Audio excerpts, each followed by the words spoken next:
The Charleston Museum has been home to countless fascinating exhibits, but this time they've really stitched together something killer, literally. Joining us with the details of their latest exhibition is Virginia Thierman, the museum's curator of historic textiles. Virginia, it's great talking to you as always. Yeah, thank you for having me back. So the Charleston Museum always keeps us on our toes.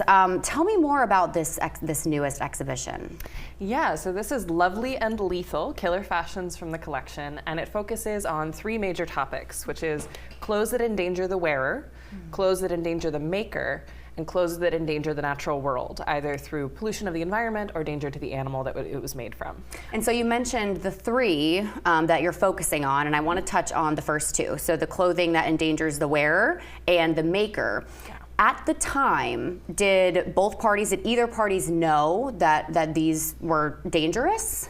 Not really. So there's a certain amount of awareness, right, that goes into what we wear and what we put in our bodies. You know, even today we talk a lot about clean beauty and ways that we can be safer in the way we approach anything that goes on our body or into our body. But you were talking about public awareness, right? So for instance, the first section of the exhibition focuses on arsenic. And arsenic was used in green dye as early as 1775. There was a chemist, Carl William Scheele, and he invented Scheele's green, which used arsenic to make this really bright, vibrant green.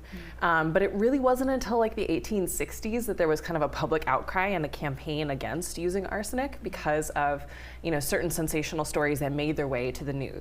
So arsenic, what are some other ones? Well, we talk also about mercury. General claim is that mercury poisoning was where the term Mad Hatter came from.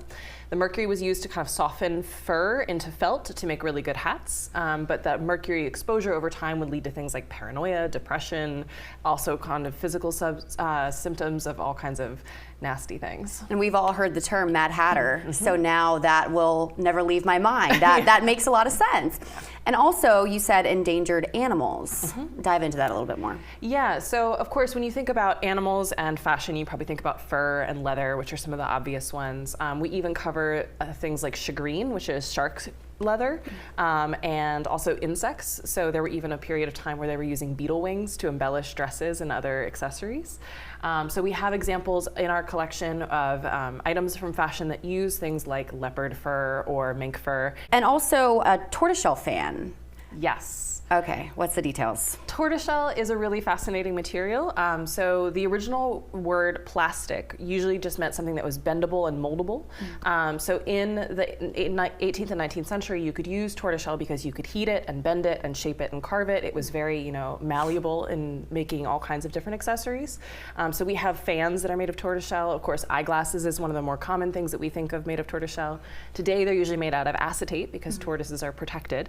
But you can actually spot the original differences in tortoiseshell and fake tortoiseshell by using a black light. So that UV light will expose kind of a fluorescence in original tortoiseshell, and the plastic will stay dull. What do you think this exhibit really says about the evolution of fashion over the past few centuries? Sure. Well, I think it's important to remember that people are always people, right? Some people are willing to make certain sacrifices about what they'll, consume or use or wear. Other people are not comfortable with those choices. So it's very much a spectrum of kind of decision making. And I think as long as you have the information and you're aware, that's the important part. That's what regulations through like the Food and Drug Administration do today, is they help to regulate kind of what goes into cosmetics. But it's not as stringent as you might think. They often intervene after a point, like if there have been complaints about a product or they need to approve dyes, especially because dyes can cause allergic reactions. But it's really up to you to kind of do your own research and to make sure that you're being diligent about what you wear and what you consume. Yeah.